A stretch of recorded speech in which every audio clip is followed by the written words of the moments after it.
Continuamos con la ronda de entrevistas con motivo de las elecciones del 8 de febrero. En Aragón Digital hoy está con nosotros Marta Bengoechea, candidata de la coalición Izquierda Unida Sumar.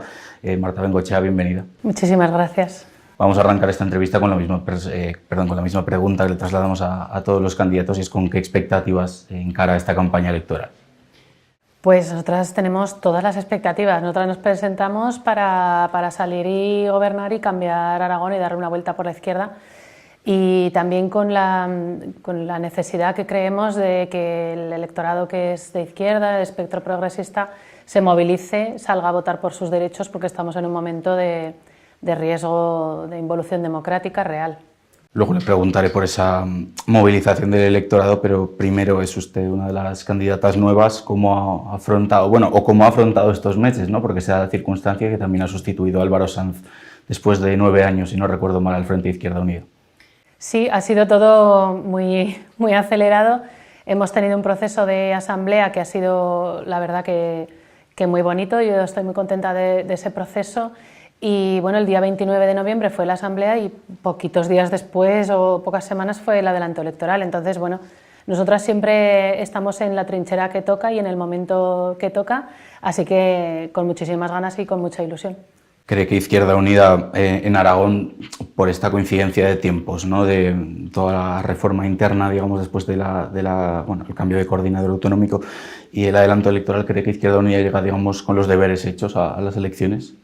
Sí, porque en nuestro caso no ha habido una reforma interna, ha sido más bien un proceso de continuidad, y porque somos un partido donde trabajamos de manera colectiva, los liderazgos son colectivos y por tanto no es tanto quien esté al frente como todo el bagaje y la construcción de política que hacemos a diario.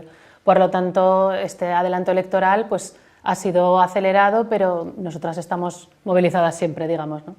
Le pregunto sobre lo que me trasladaba anteriormente. ¿Cómo se moviliza al electorado, especialmente el electorado de izquierdas?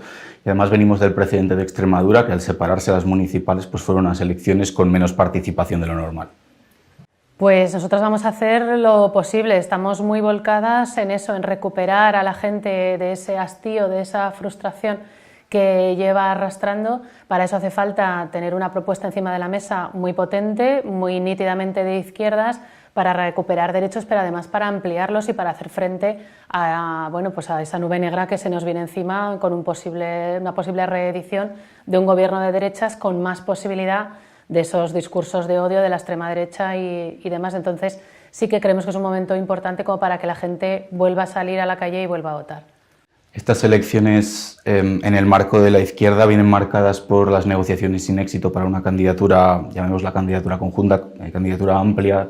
Se habló de Podemos, Chunta, Izquierda Unida, Sumar. ¿Llegó a ser un escenario factible una coalición de algún modo, o sea, con un actor, con otro, con los dos? Es lo que nosotras hemos intentado desde el inicio. Yo le puedo asegurar a todo el mundo que lo hemos dado todo por esta unidad y creo que hemos estado más cerca que otras veces. Una coalición de 4 fuerzas pues no era muy difícil desde el inicio, pero sí hemos explorado las vías que han sido posibles y bueno, al final se ha dado esta coalición, pero bueno, creo que sí que podemos, sobre todo a futuro, trabajar, generar ese escenario para que eso pueda ser, ¿no? En Extremadura tenían un recorrido previo, años de trabajo conjunto, y eso es lo que aquí tenemos que empezar a hacer ahora. La pregunta que se harán algunos de los electores, ¿por qué en Extremadura sí y en Aragón no?, dentro de que son dos contextos políticos pues bastante diferentes. Sí, a ver, tenemos primero el contexto de que en Extremadura los miembros eran otros, porque lo que te digo es un contexto en el que había un trabajo de 7 años detrás, ese vínculo conjunto, que aquí en Aragón pues no tenemos esa tradición, hemos ido siempre por separado, venimos de situaciones políticas e internas distintas y además pues bueno, está también toda la expectativa esta del marco estatal que también dificulta. Entonces, bueno, tenemos una experiencia de recorrida de 10 años de construcción de confluencias. Nosotras hemos hecho un proceso a la interna, tanto federal como autonómico, de qué cosas han estado bien y qué cosas no podemos repetir. Y si en esos 10 años no ha habido más unidad a la izquierda, sino más fragmentación, tenemos que preguntarnos también el por qué y cómo construimos esa unidad desde principios realmente democráticos y una política de cuidados y no sobre, a lo mejor hay veces ha habido momentos de políticas de aniquilación más trumpistas, ¿no? Lo ha mencionado usted, en Extremadura había un bagaje previo, de hecho existía un grupo parlamentario conjunto entre Podemos y su formación Izquierda Unida. ¿Cree que eso ha sido un factor decisivo a la hora de no llegar a un acuerdo en Aragón? No creo que haya sido un factor decisivo así como tal, pero también tiene que ver, ¿no? Es verdad que con la dirección ahora actual de Podemos tenemos muy buena relación, yo desde luego a disposición de ese trabajo a futuro conjunto, pero bueno, hay veces que las cosas no pueden ser y nos acaba el mundo, tenemos que seguir y sobre todo que en estas elecciones, aunque no haya habido unidad, tenemos que estar todas las izquierdas fuertes y en eso vamos a estar. Una cuestión más sobre Podemos. ¿Llega a haber un principio de acuerdo, o al menos eso se publica en ciertos medios de comunicación? ¿Qué ocurre para que al final, porque es el día antes de cerrar las coaliciones, qué ocurre para que no se acabe dando? Bueno, nosotras sí teníamos una conversación o vamos a decir un acuerdo, no era una cosa firmada, pero sí teníamos ese acuerdo y bueno, pues hay veces que las direcciones estatales intervienen y hay veces que se hace difícil, por lo que sea, no sabemos la razón, no interesaba. Y lo que te digo, la esperanza es que podamos trabajar a futuro y que eso pueda darse. Me ha respondido en parte a la siguiente pregunta, pero ¿cómo dejan estos meses previos a las elecciones de Aragón y todo este proceso de negociaciones las relaciones a partir del 9 de febrero? Porque es más que factible el escenario de un adelanto de las generales o que ocurra algo a nivel nacional, no con las generales. En Aragón yo creo que vamos a seguir teniendo buen clima de trabajo porque sí que es verdad que yo creo que esa voluntad de trabajo compartido existe. Y eso es lo que tenemos que trabajar. Una vez que pase el 8F, esto es una coyuntura, pero lo importante es el trabajo político del día a día. Le estamos trasladando esta pregunta a todos los candidatos y es si desde Izquierda Unida Sumar temen una campaña demasiado polarizada por lo que ya estamos viendo. Es una campaña que se está sacando de marco, ¿no? Se está llevando a lo estatal y nosotras queremos centrarlo en los problemas autonómicos, en los retos que tiene Aragón. Y eso es lo que vamos a intentar. Lo que se escape de nuestro control, pues habrá que navegarlo, pero sí que nos gustaría que fuera una campaña donde la gente vote en clave aragonesa y desde la perspectiva de su interés. Me ha respondido también en parte a la siguiente pregunta, pero temen una campaña demasiado nacional porque la financiación autonómica ya es un marco de debate más que real y sobre todo, pongo el ejemplo de Vox, están centrando esta campaña más en la cuestión del bipartidismo, cuestiones así, que en lo que son las elecciones propias de Aragón. Sí, eso es una realidad y está pasando, pero como te digo, nosotras vamos a tirar para que eso no ocurra, porque es verdad, todo influye, estamos en una sociedad global, todas las administraciones se influyen unas a otras, obviamente, pero ya que estamos desligadas la campaña de las municipales, vamos a aprovechar para hablar en clave de Aragón y de qué es lo que necesitamos a futuro. De todos modos, ¿qué se juega el espacio a la izquierda del PSOE en este ciclo electoral? Y no hablo solo de Aragón, hablo de lo que ha ocurrido en Extremadura, Aragón, Castilla y León y lo que venga después, que pues Andalucía o algo más. No solo lo que se juega el espacio a la izquierda del PSOE, lo que se juega la sociedad en el momento actual que estamos y con el contexto que estamos. Estamos de verdad ante un riesgo de retroceso y de volver a la España en blanco y negro y eso tiene que movilizar necesariamente. Es verdad que nos interpela a las fuerzas de la izquierda, pero debería interpelar a cualquier persona que se considere demócrata. Por lo tanto, no vamos a estar tan preocupadas de cómo vamos a quedar nuestros partidos a nivel individual, sino en movilizar a la gente porque realmente hay un escenario preocupante al que hay que hacer frente y combatir, sobre todo con propuestas nítidas, en nuestro caso nítidas de izquierda, para dar respuesta a la gente. ¿Cómo valora también, al hilo de esta cuestión, el papel protagonista que le dan algunas encuestas a Vox y la aparición, al menos en forma de candidatura, veremos con qué peso del partido de Se acabó la fiesta? Es que, mira, no les voy a dedicar ni 3 segundos. El foco mediático está puesto en donde está puesto, también muchas veces por intereses económicos, y nosotros vamos a centrar el foco en lo que nos interesa, que es la gente, los problemas de la gente, y en qué Aragón imaginamos y hacia dónde tenemos que caminar, y a eso es a donde vamos a trabajar. Entiendo, y así hilo con la siguiente pregunta también, ¿no? ¿Qué ejes centrales pretende abordar Izquierda Unida Sumar en esta campaña electoral?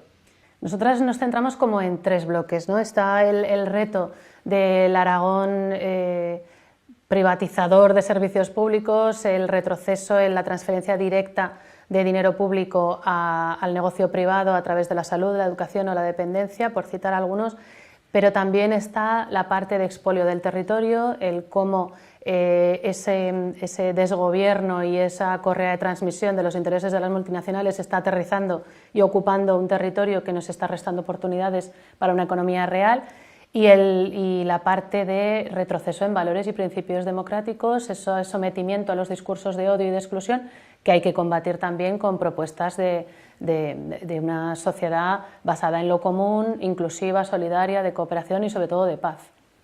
¿Qué papel juega Sumar en esta candidatura, más allá de que haya integrantes en listas? Pues es gente que está muy activa, hay mucha gente trabajando con nosotras de manera histórica en las diferentes trincheras, en las calles, y es gente con la que tenemos vinculación, que está muy volcada en esta campaña y con la que estamos trabajando muy a gusto, y esperemos que haya también ese trabajo a futuro con el resto. Se criticó de algún modo, sobre todo desde sectores de su mismo espectro político, ¿no? Desde la izquierda del PSOE, el que pactaran o se fueran en coalición con un partido, puedo citar textualmente, ¿no? Que no tenía peso en Aragón o implantación. Que no tenga implantación institucional no quiere decir que no haya gente comprometida, militancia, y lo que te digo es gente que está en el ámbito sindical, en el ámbito de la cooperación al desarrollo, en la educación, en los sindicatos, en todo. Entonces, nosotras, todo lo que sea Sumar, o sea, nuestra voluntad era reducir las listas electorales a la izquierda del PSOE. Eso no ha sido posible, pero nuestra voluntad sigue siendo sumar con más gente y estamos trabajando muy a gusto, y te pongo como ejemplo, Podemos va con Alianza Verde y son 2 personas en Aragón, por ejemplo. Quería trasladarle otra cuestión ya más electoral o de lo que comentaba usted antes, ¿no? De los problemas de la gente y de cómo se perciben, y es que las encuestas o el propio CIS en los últimos meses hablan de una derechización de la juventud. ¿Cómo se hace en este contexto pedagogía sobre las cuestiones que afectan al día a día, sobre los servicios públicos, sobre todo la vivienda, que se viene hablando mucho? Nosotras necesitamos desplegar unas políticas potentes de vivienda. Es verdad que tenemos competencias compartidas, pero en lo que es el ámbito de la comunidad autónoma hay que aprobar ya la ley de vivienda, hay que acabar con esa transferencia a las promotoras para que sigan haciendo especulación con la vivienda llamada de alquiler asequible, que es de alquiler imposible, infraviviendas que van a costar muchísimo en alquiler, hasta 800 euros, cosa que ningún joven puede pagar, ni ninguna persona trabajadora. Y hay que aprobar una ley de rehabilitación en Aragón, hay que ponerle topes al alquiler, cumplir la ley de vivienda estatal, es decir, políticas potentes hay muchas, pero es verdad que para llegar a la juventud hace falta estar con la juventud, estar en las calles, que ellas están en las calles, o sea, se está poniendo mucho el foco en que se está derechizando la juventud y no es así. La mayor parte de la juventud no es de derechas ni de extrema derecha, lo que pasa que, como hablamos, el foco se pone siempre ahí y se le da esa amplificación. Nosotras estamos trabajando con la gente joven en nuestras organizaciones, pero lo que te digo, tú sales a la calle a las movilizaciones y ahí están los jóvenes con su bandera, hay que darles ese espacio también, ese espacio para que se organicen de manera alternativa, porque tienen un potencial transformador enorme.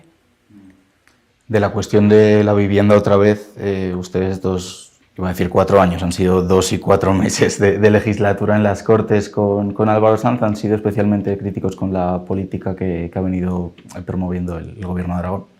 Claro, porque el Gobierno de Aragón está haciendo una política no solo con vivienda, con todo, de titulares vacíos, pagando mucha propaganda, pero luego en realidad lo que hay es, si aumenta en partidas para servicios públicos o en planes de vivienda, los está destinando a negocio privado y a la especulación con la vivienda. Eso no es acabar con el problema de la vivienda, ni facilitar una vivienda digna y asequible a la ciudadanía, sobre todo a la clase trabajadora, a la gente más vulnerable. Tenemos el ejemplo en Jaca de vivienda de protección oficial, que es gestionada por empresa privada, por promotora, que ahora les está subiendo el alquiler, esa gente no tiene alternativa habitacional. Jaca no se ha declarado zona tensionada, podría haberlo hecho para que el tope del alquiler no subiera un 10%. Es decir, se pueden hacer medidas reales, pero lo que se están haciendo son medidas de maquillaje y medidas que transfieren el dinero de todas a los fondos de inversión y a las promotoras. Eso no es hacer política pública de vivienda. Puede decirse entonces que la vivienda es, no sé qué opina Marta Bengoechea, el principal frente a atender respecto a la juventud, bueno, la población en general, pero en especial la juventud. Obviamente, si uno no tiene derecho a techo, no puede tener posibilidad de desarrollar una vida digna, un proyecto vital en condiciones. Pero además de la vivienda, tenemos que atender al empleo. No puede ser que tengamos jóvenes trabajadores precarios que no puedan afrontar ni vivienda, pero ni los gastos diarios normales de nada, ni siquiera pueden salir a tomar algo con las amigas porque estamos en una situación de tal precariedad que ni siquiera se plantea en el tema de la vivienda. Hay que hacer políticas que incidan de verdad en las condiciones materiales de vida de la gente y en especial de la juventud, y obviamente ahí la vivienda juega un papel central, sí. Cambiando de tercio, quería, bueno, más que preguntarle, recordar una cuestión que ocurre en las últimas generales, y es que el voto de la mujer fue especialmente protagonista para lo que acabó siendo la victoria de Pedro Sánchez y el gobierno de coalición. ¿Cree que todo este clima con las investigaciones alrededor del PSOE, también en otros partidos, de casos de acoso, puede condicionar la campaña o puede decantar el voto de la mujer en una dirección o en otra? Obviamente va a influir, pero porque también el patriarcado se aprovecha también de eso e incide en las campañas de acoso y derribo. Nosotras entendemos que el feminismo es una condición indispensable, no solo para cualquier política pública de manera transversal, sino para construir una sociedad sana y democrática. Y este combate contra el patriarcado tiene que ser una obligación democrática. Así que obviamente los casos que salen influyen, es una lacra estructural, y por eso las políticas decididas feministas son los que nos pueden ayudar, ¿no? También en campaña electoral hay que poner eso en valor. Otra circunstancia, ¿cómo valora el que las candidatas en estas elecciones sean minoría, ¿no?, de los 8 partidos con representación parlamentaria? Pues somos más que otras veces. Estamos avanzando y bueno, pues aquí cada uno se lo tiene que hacer mirar, pero es verdad que las mujeres tenemos que ocupar los espacios de poder. Hemos llegado hasta aquí y no nos vamos a marchar, ¿no? Hemos venido para quedarnos, y esto creo que se refleja a nivel general y en esta campaña también. Quería trasladarle una pregunta más sobre la campaña, y es cómo la va a estructurar Izquierda Unida Sumar. Está habiendo en otros partidos presencia muy fuerte de líderes nacionales. Vamos a tener aquí líderes nacionales de Izquierda Unida Sumar o ministros. Sí, tendremos los actos centrales y en los actos más, vamos a decir, multitudinarios de la campaña, pero también va a venir gente, no tanto porque sean líderes o estrellas de rock, que digo yo, sino porque la gente que va a venir a acompañarnos y a trabajar en esta campaña es gente experta en determinados ámbitos, en determinados sectores. Se van a hacer actos sectoriales, reuniones con colectivos, que es lo que a nosotras nos importa, ¿no? Es verdad que el acto central es lo que más viste o lo que más es más llamativo, pero una campaña tiene que centrarse en el trabajo con la gente que te está proponiendo cosas, con los colectivos, con las plataformas, y ahí vamos a incidir también, y con gente del ámbito estatal. Una pregunta más que le trasladamos también al señor Azcón y al resto de partidos con representación nacional. ¿Qué le ha trasladado Antonio Maillo de cara a estas elecciones? Desde la Federación, desde el estatal, nos trasladan todo el apoyo, todo el ánimo a disposición, todo el mundo se pone a disposición para venir cuando sea.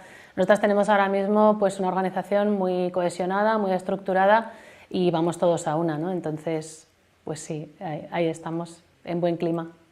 Muy bien, hasta aquí la entrevista. Marta Bengoechea, candidata de la coalición Izquierda Unida Sumar, muchas gracias por venir. Gracias a vosotras.